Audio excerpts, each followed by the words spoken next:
সুপ্রিয় শিক্ষার্থীরা, আসসালামু আলাইকুম। আবার চলে আসলাম আমরা বায়োলজি চ্যাপ্টার 2 লেকচার 2 নিয়ে। তো বায়োলজি চ্যাপ্টার 2 এর লেকচার 1 এ আমরা জীবকোষ ও টিস্যুর বিভিন্ন অঙ্গাণু সম্পর্কে পড়েছি, কোষ সম্পর্কে জেনেছি। তো লেকচার 2 তে আমরা যেসব বিষয় আলোচনা করব সেগুলো হচ্ছে পরবর্তী যেসব কোষ সম্পর্কে আমাদের জানা হয়নি। তো এখানে আজকের যে লেকচারে আলোচ্য বিষয় আছে সেগুলো দেওয়া আছে। সেখানে গলগি বডি, এন্ডোপ্লাজমিক রেটিকুলাম, কোষ গহ্বর, লাইসোসোম, কোষ কঙ্কাল, রাইবোসোম, সেন্ট্রোসোম, নিউক্লিয়াস, অঙ্গ ও তন্ত্র এবং অণুবীক্ষণ যন্ত্র। তোমাদের আগেই বলে নেই, আমি আজকে যে অঙ্গাণুগুলো পড়াবো তাদের মধ্যে ম্যাক্সিমামই আমাদের সৃজনশীল কিংবা অবজেক্টিভে একটু কম আসে। সৃজনশীলে এটা একটা ট্রিক্স তোমাদের বলে দিই। সৃজনশীলে গলগি বডি, এন্ডোপ্লাজমিক রেটিকুলাম, কোষ গহ্বর, লাইসোসোম এগুলো সাধারণত আসে না। মাঝে মাঝে কোষ কঙ্কালের সংজ্ঞা চলে আসতে পারে। আবার সেন্ট্রোসোম সেন্ট্রোসোম কিন্তু অনেক ইম্পর্টেন্ট, এটা কিন্তু সৃজনশীল আসে। সাধারণত এটাই দেখা যায় যে মিলিয়ে দিয়ে দেয়, কিংবা ধরো যে প্রথম অংশের সাথে এই সেন্ট্রোসোমটা মিলিয়ে কোষীয় অঙ্গাণু নিয়ে যদি প্রশ্ন করতে যায় সেন্ট্রোসোমটা দেওয়াই হয়। এটা কেন দেওয়া হয়, কিভাবে লিখবো সেটা আমরা পরে দেখবো।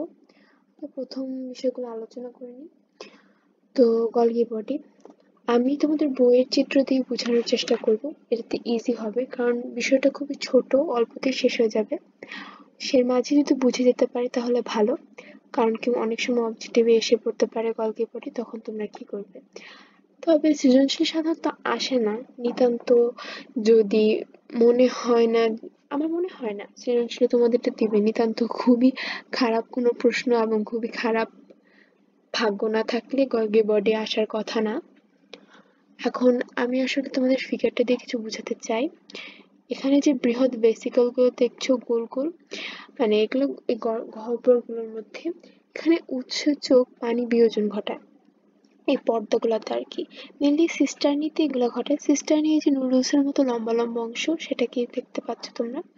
তো এই ভেসিকল এবং সিস্টার্নির মধ্যে প্রোটিন সঞ্চয় করা থাকে, এটা কিন্তু গলগি বডির মূল কাজটা। এছাড়া এই যে বললাম মানে বডিলি যত ধরনের নিঃসরণ, সেটা কিন্তু গলগি বডি, কোষের গলগি বডির সাথে রিলেটেড। তার কারণে গলগি বডি একটি ইম্পর্ট্যান্ট একটা অঙ্গাণু, যেটা প্রাণী এবং উদ্ভিদ কোষ উভয় কোষেই থাকে। তো আমরা এখন এটা বুঝতে পারলাম, এখানে দেখো কতগুলো ছোট ভেসিকল, কতগুলো বড় ভেসিকল। এই সিস্টার্নি গুলো কর্নারে গিয়ে এরকম বড় মানে গোল হতে হতে একসময় এরকম আলাদা হয়ে ভেসিকল তৈরি করে, আর একত্র থাকাকালীন সময়ে এদেরকে ক্ষুদ্র ভেসিকল বলা হয়। তো গলগি বডির পর আমরা কি জানবো, এন্ডোপ্লাজমিক রেটিকুলাম। এন্ডোপ্লাজমিক রেটিকুলাম আসলে তোমরা দেখেছোই দানাদার বা অদানাদার হয়ে থাকে।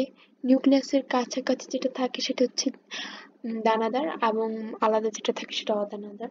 আচ্ছা, এন্ডোপ্লাজমিক রেটিকুলামের কাজ কি? প্রথম একটা কাজ, সেটা বলবো প্রোটিন সংশ্লেষণ করা। এবং প্রোটিন কিভাবে সংশ্লেষণ করে সেটা তোমাদের ব্যাখ্যা এখন প্রয়োজন নেই।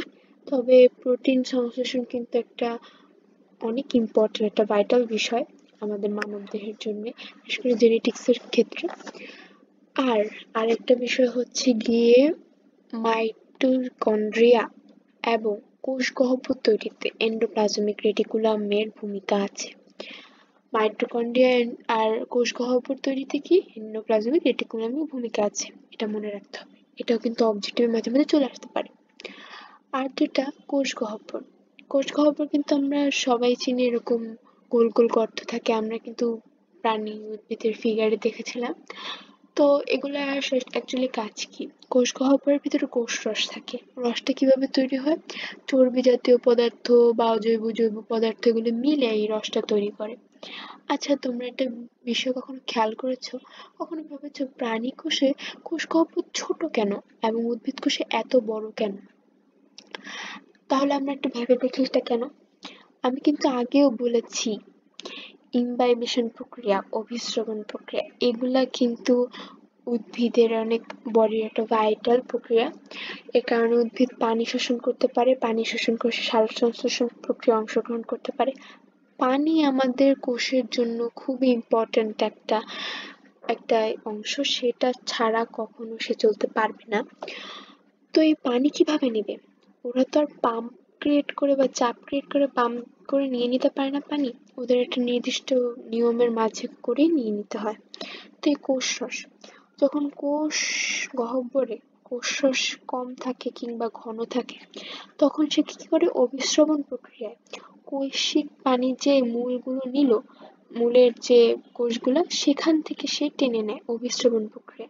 আমরা কিন্তু জানি অভিস্রবণ প্রক্রিয়াটা কি, বৈষম্যভেদ্য পর্দার ভিতরে দুটো দুই দুই দুই ঘনত্বের দ্রবণ থাকলে অধিক ঘনত্বের দ্রবণ কম ঘনত্বের দ্রবণের দ্রাবক টেনে নেয়।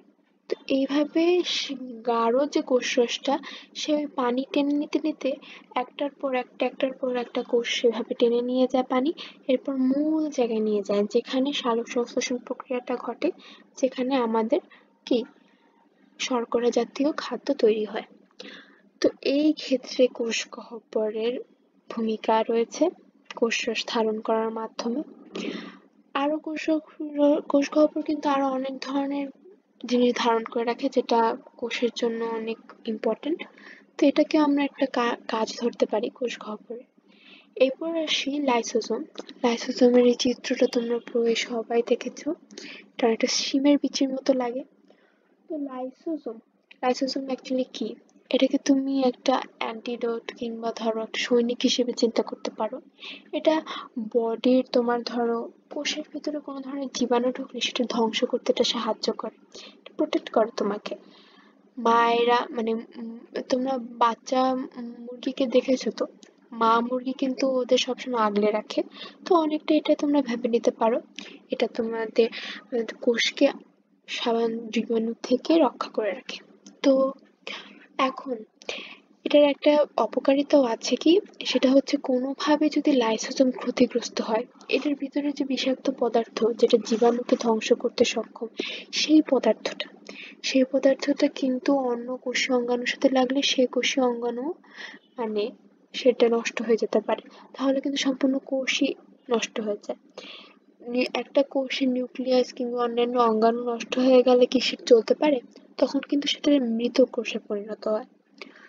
তো এখন আমরা লাইসোজোমের কাজটা বুঝলাম, এরপর আসি, আচ্ছা লাইসোজোমের আগে আরেকটা বিষয় আমরা জানবো, তারপর হচ্ছে কোষ কঙ্কাল। আচ্ছা কোষ কঙ্কালটা কি? কোষ কঙ্কালের সংজ্ঞা আসবে তোমাদের আগেও বলেছি, এটা আনকমন কিছু না, তোমরা একটা সংজ্ঞা বই দেখতে পাবে। আমি মেইন টপিকটা বুঝাই। কোষ কঙ্কাল মূলত কি দিয়ে নির্মিত আর কি, এটা হচ্ছে অ্যাক্টিন, মায়োসিন, টিউবিউলিন ইত্যাদি প্রোটিন দিয়ে তৈরি। তো কোষ কঙ্কালের কাজটা কি? আচ্ছা আমরা মানুষ যদি চিন্তা করো হাড্ডি থাকতো না, তাহলে আমরা কি করতাম? হাড় ছাড়া আমরা হাঁটতাম কি করে? আমরা একটা ধরো সেমি তরল পদার্থের হয়ে যেতাম, তখন আমাদের হাঁটার কোনো মানে গ্রিপ থাকতো না বডিতে। তো বিষয়টা অনেকটা এরকমই, কোষীয় অঙ্গাণুগুলোর গ্রিপ রাখার জন্য এই কোষ কঙ্কালটা ব্যবহৃত হয়। কোষ কঙ্কাল কি করে?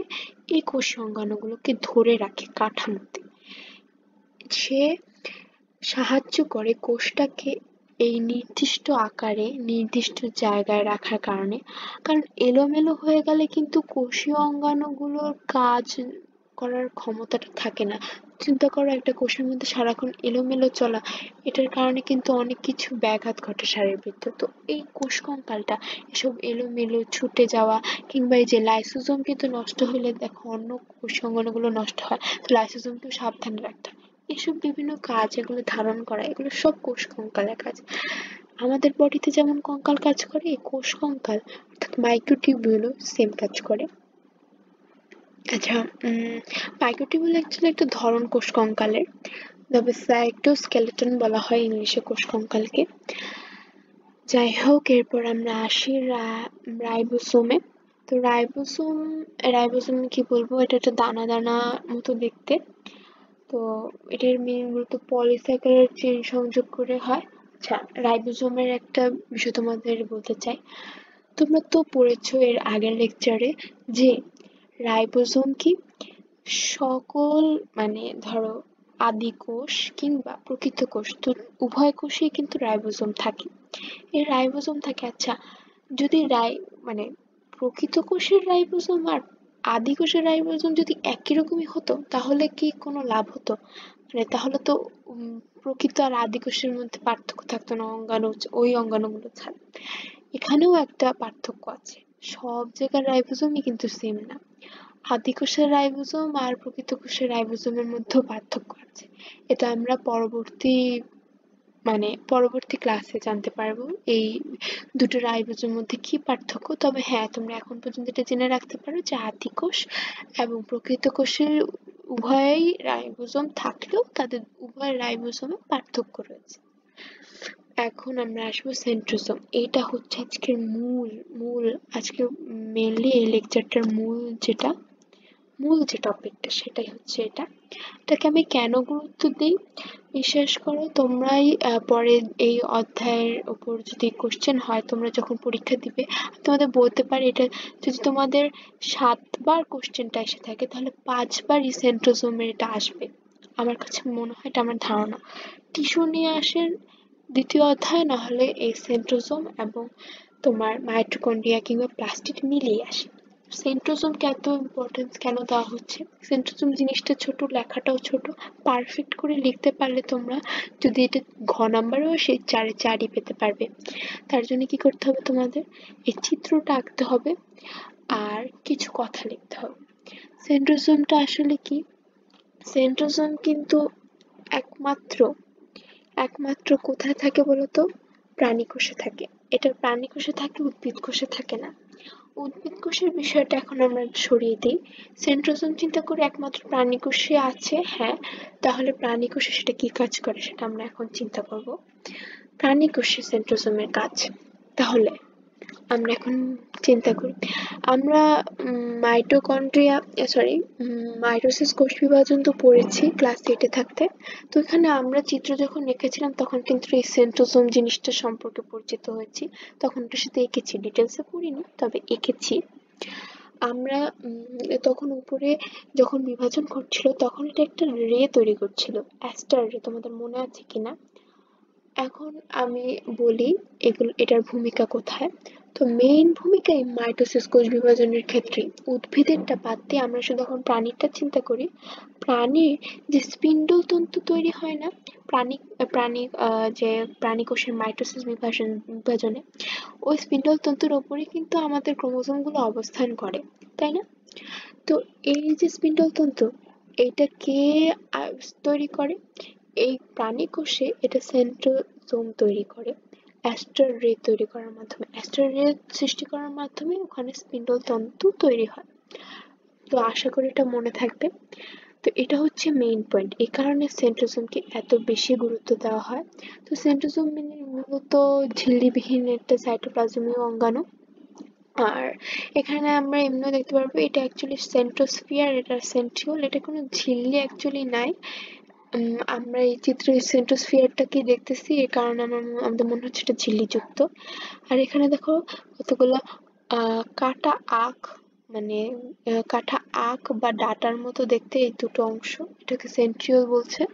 তো এটাই হচ্ছে মূল অংশ এই অঙ্গাণুটার। এইটাই মূলত কাজ করে অ্যাস্টার রশ্মি তৈরিতে। আরেকটি বিষয় আছে সেন্ট্রোসোম কি করে, সেটা হচ্ছে ফ্লাজেলা সৃষ্টি। ফ্লাজেলা কি? সেটা আমরা হাইড্রার বৈশিষ্ট্য, হাইড্রার এন্ডোডার্মের কথা পড়তে গেলেই তখন জানতে পারবো, এখন এটার কাজ নেই। তবে আমরা এটা অবশ্যই লিখবো। নিম্নশ্রেণীর উদ্ভিদে কদাচিৎ দেখা যায়। আর হচ্ছে কি, এটা প্রাণীকোষের মূলত বৈশিষ্ট্য। এটা অ্যাস্টার রশ্মি তৈরিতে সাহায্য করে, যার ফলে মাইটোসিস কোষ বিভাজনে সাহায্য করে, আর হচ্ছে ফ্লাজেলা তৈরি করে। এগুলা পয়েন্ট আউট করে লিখলেই আমার মনে হয় না তোমরা কোথাও আটকাবে। তো এটা হচ্ছে আজকের লেকচারের মেইন যে টপিকটা, মেইন কোষীয় অঙ্গাণুটা, সবচেয়ে ইম্পর্টেন্ট যেটা। এরপর আমরা কিছু ছোট ছোট বিষয় নিয়ে আলোচনা করব। যেমন নিউক্লিয়াসকে তোমাদের অনেক বড় বিষয় মনে হতে পারে, কারণ ক্লাস 8-এ কিন্তু প্রত্যেকের নিউক্লিয়াস আসছে। নিউক্লিয়াস আসলে তোমরা সবাই দিছো যে না পারবোই, তো এই তো নিউক্লিয়াস আসছে। এখন কিন্তু বলি নিউক্লিয়াস কিন্তু এখন আর খুব একটা ইম্পর্টেন্ট নাই। মানে কেউ যদি খুব বিরক্ত হয়ে থাকে কিংবা তার কোনো কঠিন প্রশ্ন করার ইচ্ছেই নেই, তাহলে কিন্তু এইটা আসতে পারে। কিন্তু আমি সত্যি বলবো না যে তোমাদের এটা খুব মনোযোগ দিয়ে পড়তে, কারণ কি এটা আসার সম্ভাবনা খুবই কম। তবে হ্যাঁ, তোমরা পড়বে, অবশ্যই পড়বে। আর যেহেতু তোমরা এটা পারো, সুতরাং আলাদা করে এটা খুব ইম্পর্টেন্স দিয়ে পড়ারও আমার মনে হয় না প্রয়োজন আছে। তাহলে আমি যেগুলো বিষয়গুলো জানানো দরকার সেগুলো জানিয়ে দিই। তোমরা এগুলো সবাই অবশ্য জানো। যেমন এটা হচ্ছে নিউক্লিয়ার মেমব্রেন। এখানে কতগুলো দানা থাকে, তো এটার সাথে সংযুক্ত থাকে এন্ডোপ্লাজমিক রেটিকুলাম যেটা। আর হ্যাঁ, এই ঝিল্লিতে কিন্তু রন্ধ্র থাকে, সেটা সবাই জানো। এই বিভিন্ন ভাইটাল নিউট্রিয়েন্টস গুলো চলাচল, পানি বিয়োজন ওইসবের ক্ষেত্রে এই রন্ধ্র ব্যবহার করা হয়। নিউক্লিওলাস কি? নিউক্লিওলাসে মেইনলি প্রোটিন সংযোজিত হয় এবং আরএনএ থাকে। আরএনএ এবং প্রোটিন অবস্থান করে। আরএনএ এবং প্রোটিনের যে প্রয়োজনীয়তা কিংবা কাজ, সেটা আমরা পরে জানতে পারবো পরবর্তী অধ্যায়গুলোতে। এরপর হচ্ছে নিউক্লিওপ্লাজম। এটা কি? এটা হচ্ছে ওই সাইটোপ্লাজমের মতো কাজ করে। এটা হচ্ছে নিজের কাঠামোতে কি করে, নিউক্লিয়ার রেটিকুলামগুলোকে ধরে রাখে। এগুলা মানে আটকে রাখে, মানে এটা থকথকে জেলির মতো, এরাও ধরে রাখে হচ্ছে তোমার ক্রোমোসোম বা নিউক্লিয়ার রেটিকুলামকে। এরপর আর কি বলবো, নিউক্লিয়ার রেটিকুলাম যেটা লাস্টে থাকে সেটাই সবচেয়ে হচ্ছে নিউক্লিয়াসের সবচেয়ে মেইন এবং ইম্পর্ট্যান্ট অংশ। এগুলোকে এক এক সময় এক একভাবে মানে উচ্চারণ করা হয়, কখনো ক্রোমোসোম বলে, কখনো নিউক্লিয়ার রেটিকুলাম বলে। মানে এটা একটু কনফিউজিং মনে হতে হবে তোমাদের, কিন্তু এটা বিভিন্ন অবস্থায় এদের বিভিন্ন রকম করে বলা হয়। এই যে প্যাঁচানো জালিকার মতো আমরা দেখতে পাচ্ছি কালো কালো, এগুলো নিউক্লিয়ার রেটিকুলাম। তো এগুলো যখন এরকম প্যাঁচানো থাকে তখনই মূলত এদেরকে নিউক্লিয়ার রেটিকুলাম বলে। এরপরে পানি বিয়োজনের ফলে এরা পরে চুপসে লম্বা কেমন জানি হয়ে যায়, মানে কুঁচকে যায়। তখন আস্তে আস্তে এটা অনেকটা এইরকম আকার ধারণ করে। এটা হচ্ছে পরবর্তী অনেক আকার যখন ক্রোমোজোমে পরিণত হয়। তবে এর আগে আরো কিছু স্টেজস আছে। তো ক্রোমোজোম, নিউক্লিয়ার রেটিকুলাম বা ক্রোমোজোমই হচ্ছে নিউক্লিয়াসের মেইন একটা অংশ। এটা হচ্ছে জেনেটিক্সে বিশাল ভূমিকা পালন করে, সেটা আমরা সবাই জানি। জীবের বংশগতীয় সকল বৈশিষ্ট্য এটা ধারণ করে। এখানে 19-20 হলে তুমি 19-20 হয়ে যাবে, সেটাই হচ্ছে বিষয়। তোমার বাবা মার সব ধরনের বৈশিষ্ট্য এখানে থাকে, এটাই নির্ণয় করে তোমার বৈশিষ্ট্য কেমন হবে। তুমি দেখতে কালো হবে না ফর্সা হবে, তোমার চোখের রং নীল হবে, লাল হবে না কালো হবে, তোমার চুলের রং সাদা হবে না কালো হবে, তুমি লম্বা হবে না খাটো হবে, সবই এখানে এই বৈশিষ্ট্য মানে এখানে ধারণ করে।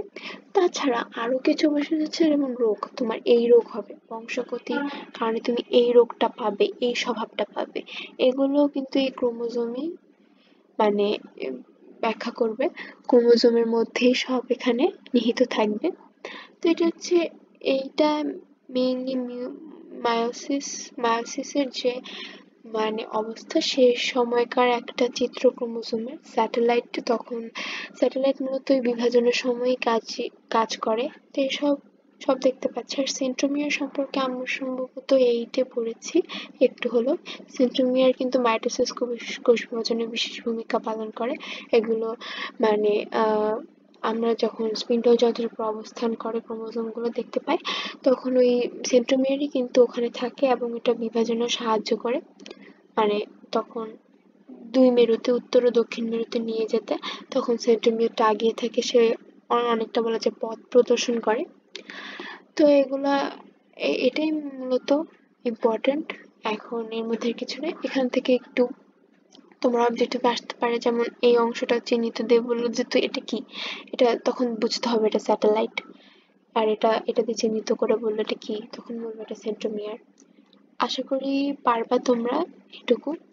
এরপর যেটা আসে অঙ্গতন্ত্র। তো আমাদের দেহের যে অঙ্গতন্ত্রগুলো আছে সেগুলা আমরা এখানে দেখতে পাচ্ছি: পরিপাকতন্ত্র, শ্বসনতন্ত্র, স্নায়ুতন্ত্র, রেচনতন্ত্র, জননতন্ত্র, ত্বকতন্ত্র, অন্তঃক্ষরা গ্রন্থিতন্ত্র। পরিপাকতন্ত্র, আমরা যেগুলো খাই সেগুলো হজম কি করে হয়, কোন পথে যায়, সেটা হচ্ছে পরিপাকতন্ত্রের অংশ। শ্বসনতন্ত্র হচ্ছে আমরা শ্বাস গ্রহণ করি, সেটা নাক দিয়ে গলায়, গলবিল, ট্রাকিয়া এসব হয়ে ফুসফুসে যায়, সেই যে মেকানিজমটা সেটা এখানে ব্যাখ্যা করে। স্নায়ুতন্ত্র হচ্ছে আমরা অনুভূতি করি ও অনুভব করি বা কোনো ধরনের রিফ্লেক্স দেখাই, যে ধরনের আচরণ করি সেগুলো যে তন্ত্রের সাথে জড়িত সেটা স্নায়ুতন্ত্র। মেনলি এটার ডিটেলস ব্যাখ্যা আছে আমরা পরের অধ্যায়গুলোতেই বুঝতে পারবো। আর স্নায়ুতন্ত্র সম্পর্কে একটু ধারণা পাবো তোমরা স্নায়ু টিস্যু বা স্নায়ু কোষে, এই অধ্যায়ে আছে সেটা। এরপর আসছে রেচনতন্ত্র। রেচনতন্ত্র অধ্যায় 8-এ আমরা সুন্দর করে জানতে পারবো। এটা মূলত বিভিন্ন রেচন পদার্থ, বিভিন্ন বর্জ্য রেচন পদার্থগুলো আমাদের শরীর থেকে কিভাবে কোন প্রক্রিয়া বের করে দেওয়া হয় সেটা এই তন্ত্রে আলোচনা করা হয়। জননতন্ত্রটা অবশ্যই তোমরা নাম দেখেই বুঝতে পারছো, সেটা হচ্ছে জনন বিভিন্ন কার্যকলাপ, জননাঙ্গ সম্পর্কে আলোচনা। ত্বকতন্ত্র, ত্বক মানে আমাদের বাইরের আবরণ সম্পর্কে যত আলোচনা সেটা। অন্তঃক্ষরা গ্রন্থি হচ্ছে বিভিন্ন হরমোন, গ্রন্থি, এগুলো নিঃসরণ, এসব নিয়ে আলোচনা। এগুলো সবই আমরা পরবর্তী অধ্যায়ে কিছু না কিছু ভাবে জানতে পারবো। এখানে শুধু নামগুলো জেনে রাখো, তোমাদের এটার পরবর্তীতে তোমাদের কাজে দেবে। প্রথমে কিছু স্বাভাবিক সাধারণ ধারণা নিয়ে আমাদের পরবর্তীতে ডিটেলস ধারণা যেতে হয়, তার কারণে অধ্যায় 2 আমাদের এগুলো উল্লেখ করে দেওয়া হচ্ছে। লাস্টলি আমি যেটা বলবো সেটা হচ্ছে অণুবীক্ষণ যন্ত্র।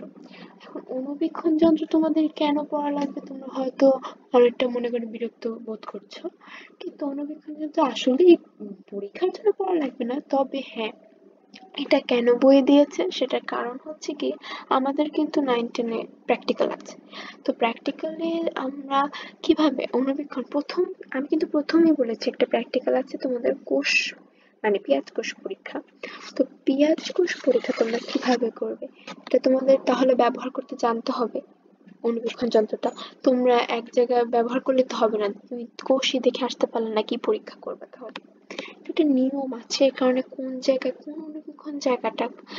অণুবীক্ষণ যন্ত্রের কোন জায়গাটা কি রেখে তারপর পরীক্ষা করতে হয় সেটার জন্য এটা ব্যাখ্যা করে দেওয়া। যেমন আমাদের প্রত্যেকের মানে বিদ্যালয়ে থাকবে একটা বায়োলজি ল্যাবরেটরি। তো ওখানে আমরা দেখতে পারবো বিভিন্ন ধরনের, এটা আসলে মডেল সরল অণুবীক্ষণ যন্ত্র, মানে প্রথম যে অণুবীক্ষণ যন্ত্রটা আবিষ্কৃত হয় সেটার চিত্র এটা। সেটা অনেকটা দেখতে এরকম ছিল। এই যে বিভিন্ন দর্পণ, স্লাইড রাখার জায়গা, লেন্স, এগুলো আর কি। তো আবার এটা হচ্ছে পরবর্তীতে যে অণুবীক্ষণ যন্ত্রটি আবিষ্কৃত হয়েছে, এটা ম্যাক্সিমাম এখনো অনেক স্কুলেই থাকে, ল্যাবরেটরিতে। এটা একটা কমন। এখন তো আর এই কাঠের অণুবীক্ষণ যন্ত্রের ব্যবহার নেই, এখন এটারই আছে। তো এখানে আমরা এই যে দেখতে পাচ্ছি এই যে এই জায়গাটার উপর মানে আলো ফেলা হয়, এরপর একটা কাঁচের স্লাইড রাখা হয়, সেখানে তোমার কোষ কিংবা কোনো স্যাম্পল গুলো রেখে আমরা সেটা পর্যবেক্ষণ করি এই লেন্সটার মাধ্যমে। তো এখানে দর্পণও দেওয়া হয়েছে একটা নির্দিষ্ট কারণে, সেগুলো ডিটেলসে বই প্রত্যেকটা অংশেরই মানে পরিচয় দেওয়া আছে। আমরা এগুলো ব্যবহার করতে যাতে আমাদের সুবিধা লাভ হয়। এটা হচ্ছে এই দুটো রকমের অণুবীক্ষণ যন্ত্র। এরপর যেটা আসে ইলেকট্রনিক মাইক্রোস্কোপ। এটা ইলেকট্রনিক অণুবীক্ষণ যন্ত্র, এটা একেবারেই আধুনিক। এটা মানে ইলেকট্রনসের মাধ্যমে এই মাইক্রোস্কোপে মানে দেখা হয়, মানে তোমার ক্ষুদ্র ক্ষুদ্র জিনিসগুলো দেখা হয়। এটা আগের যে দুটো মানে মাইক্রোস্কোপ দেখালাম সেটার থেকে অনেক অনেক অংশে মানে অধিক পাওয়ারফুল এবং অধিক ছোট জিনিস দেখা যায়। তো এই কারণে এটা নতুন করে আবিষ্কার করা হয়েছে এবং এটা খুবই ব্যয়বহুল একটা জিনিস। এরপর এরপর আমরা এখানে আর কিছু এই অধ্যায়ে আর কোনো আলোচনার বিষয় নেই। তবে হ্যাঁ, এরপর আমরা পরবর্তী লেকচারে যেটা পড়বো সেটা হচ্ছে গিয়ে উদ্ভিদ কোষ এবং প্রাণী কোষ টিস্যু। তো এই সম্পর্কে আলোচনা পাওয়া হওয়ার পর আমাদের চ্যাপ্টার 2 এর যে বিষয়গুলো মূল সেগুলো সম্পর্কে আমরা ধারণা পেয়ে যাব। আশা করি তখন আমরা বলতে পারবো যে আমরা চ্যাপ্টার 2 সম্পর্কে একটা ভালো ধারণা পেয়েছি এবং এটা আমরা পারি এবং এটা আমরা পরীক্ষাতেও অ্যাটেন্ড করতে পারবো। তো এই পরবর্তী দুটো লেকচারের পর আমরা আমরা চেষ্টা করব এই এই বিষয় সম্পর্কে যত ধরনের প্রশ্ন আছে সেগুলো কমেন্ট বক্সে জানিয়ে দেওয়ার। এই লেকচার 2 সম্পর্কে যত প্রশ্ন আছে সেগুলো আমি আশা করি এই ভিডিওতে কমেন্ট বক্সে জানিয়ে দেবে তোমরা। তার কারণে আমরা অবশ্যই তোমাদের এই লেকচারগুলোর মানে কোশ্চেনগুলোর অ্যান্সার দিতে পারবো। এরপর পরবর্তী লেকচারে দেখা হচ্ছে নতুন একটা টপিক নিয়ে। ততক্ষণ পর্যন্ত আমরা বিদায় নিচ্ছি। আল্লাহ হাফেজ।